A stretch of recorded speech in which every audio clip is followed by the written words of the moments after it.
What's up, guys? A few days ago, Incredibles 2 came out on Netflix, and I thought this was a perfect opportunity to tell you guys why I hate this movie. Number one, this art style really pissed me off. Now, why do I say that? Well, if you look at the animation of the first film, it's so perfect for the kind of story it's telling. It's perfect for the type of animation, the movement, everything is just so great. And they seem like they kind of tried to replicate that a little bit. It's beautiful, of course. It's better than it was 15 years ago or 10 years ago, however long the first movie came out. But it's just, it's not, something is off about it. It does not feel Incredibles to me. I love the first movie. It is like in my top 30 movies of all time. I truly, truly love this movie for a lot of reasons, and I'll get to why I love the first movie and why it's made the second movie kind of less of a good movie. Alright, number two. Now, we all know that men and women are equal, and in film and cinema a lot, women are being kind of shoved into the forefront, which is not an issue at all, because in real life there are, strong independent women, and that's not an issue. The issue is devaluing the other characters, making everyone else dumb to make the women look more powerful, and that's actually doing the exact opposite of what they want to do. What they're trying to do is make women appear to be stronger and better in every way than a man, and the way that they are doing that is devaluing the man in this case.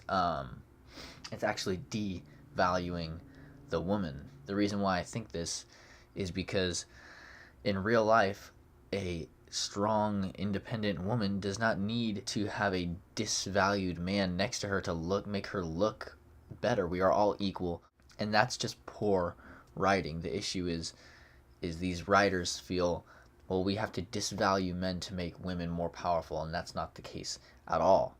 It's total female woman power all the time, the whole movie. Movies like Wonder Woman.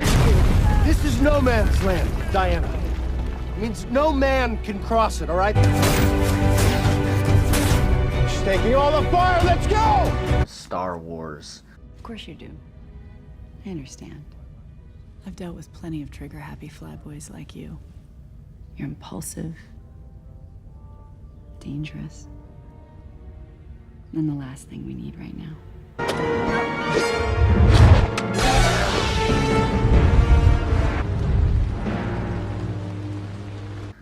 And that's Star Wars is a video I'd like to do separately.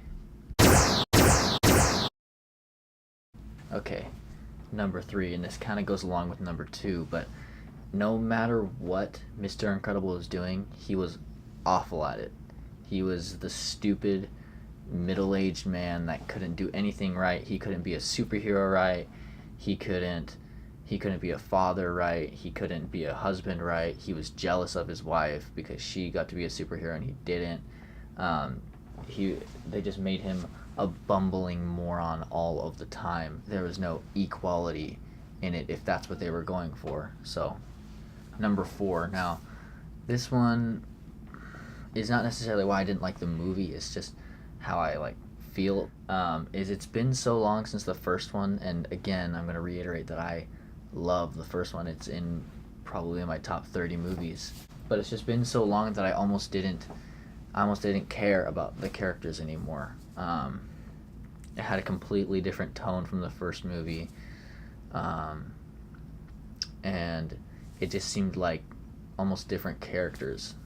I think that if you want to create an effective sequel, it has to be fresh in our minds, not directly after, as we've seen in other movies like Star Wars and things like that. Is slowly declining in popularity because they're happening so fast, one after another.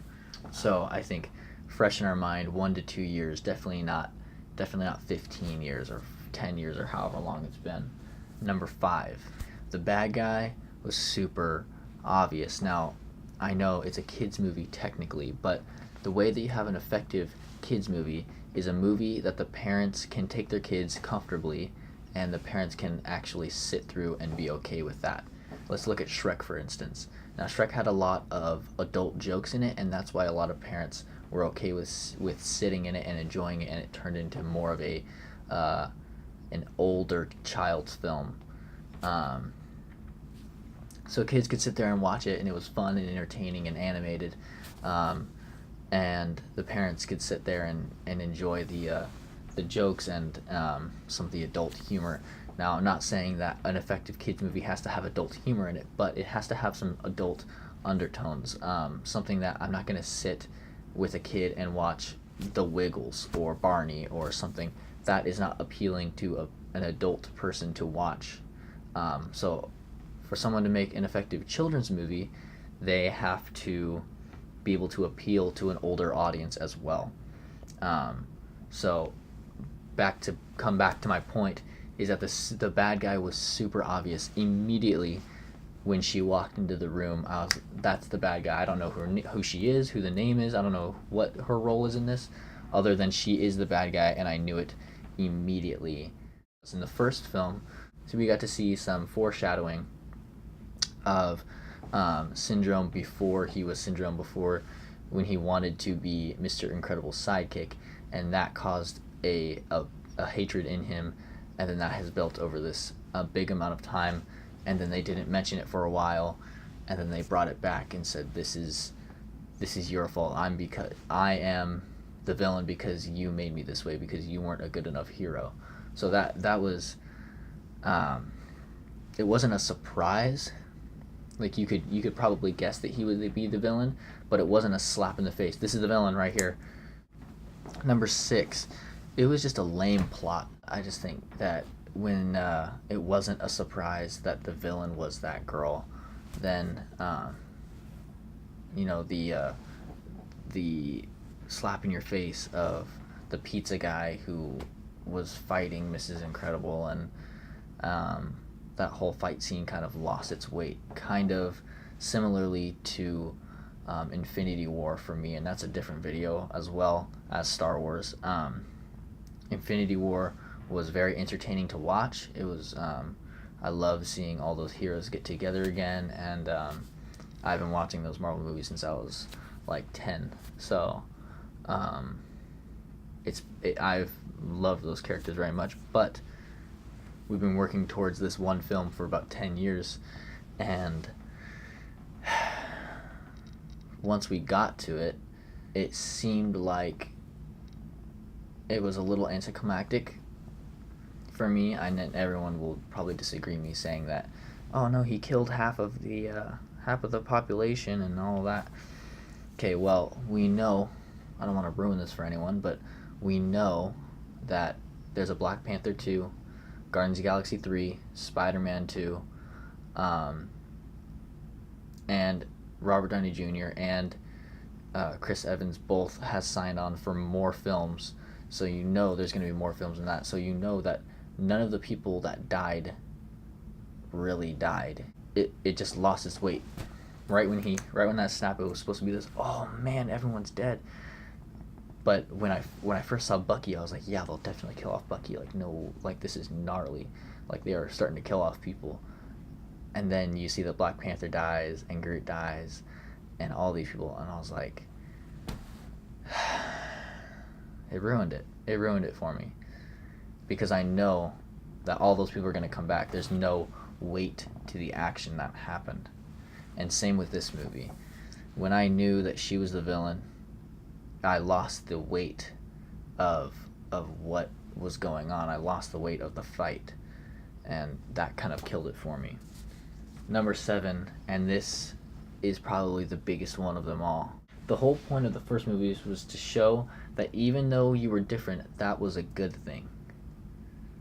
By Syndrome, he says, and when everyone's super, no one will be. When everyone's super, no one will be.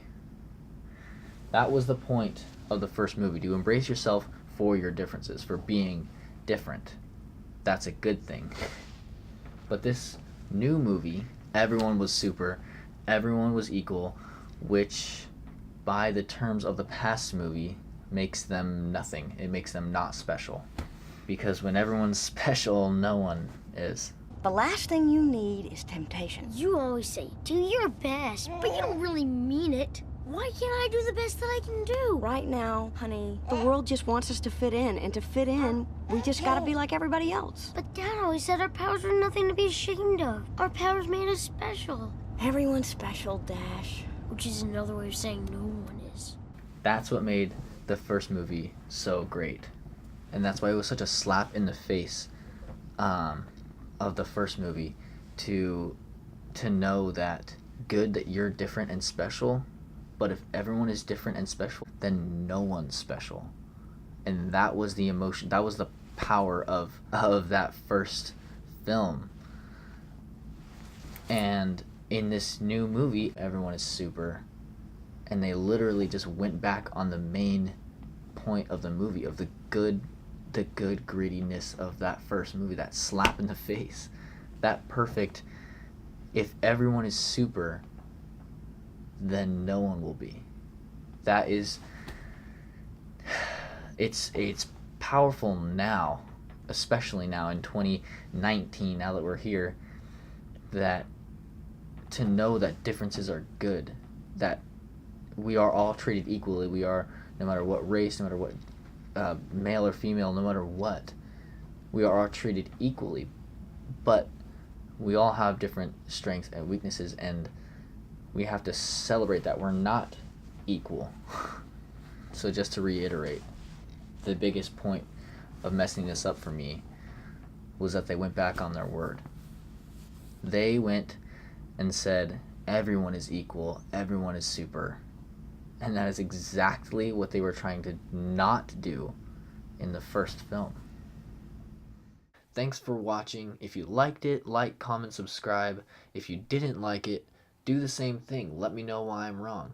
And let me know if you didn't care for this video. If you sat through the whole thing, great, thank you. But if you don't want to see more of this and you're a subscriber, let me know. Let me know what you do want to see. And I will see you guys next Monday.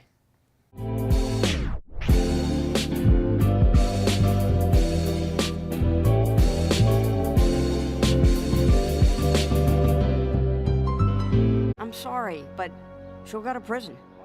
Well, I'm sorry she's rich and will probably get no more than a slap on the wrist.